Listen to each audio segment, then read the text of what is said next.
Hi, and thanks for logging on to the Daily DVAR Halacha. And here's a brand new halacha for you, and it's for Wednesday, 15th day of June, which is the ninth day of Nisan or Sivan, ninth day of Sivan. Here we go.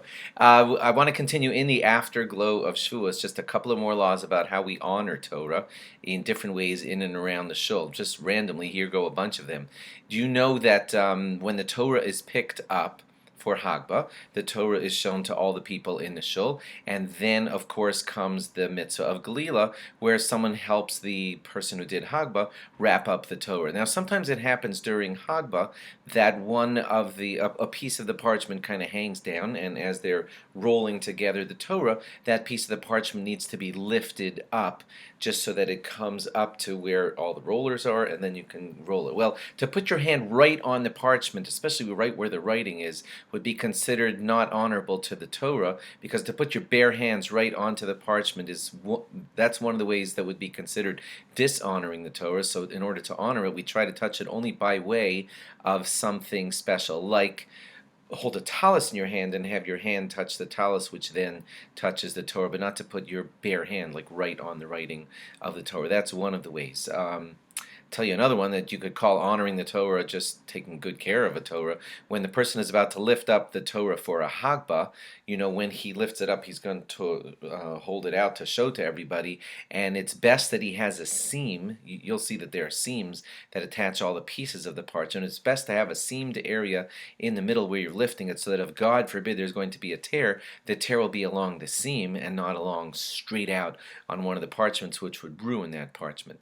So you try to roll the Torah first to a seamed area and then lift it up before Hagbah. Another way is if you kiss the Torah, and it's very honorable to kiss the Torah if possible. Don't just like kiss it and watch it go bye-bye, but try to follow along behind it in an honorable honor guard kind of walk if you can. I mean, sometimes it gets too crowded for everybody to do that. Just for you to know, when you say V'zos HaTorah Asher Sam Moshe, you point to the Torah. Some people point with their pinky. Some people kiss their pinky. These are just different beautiful ways of showing honor. You should wait until you see the writing in the Torah and then say V'zos HaTorah.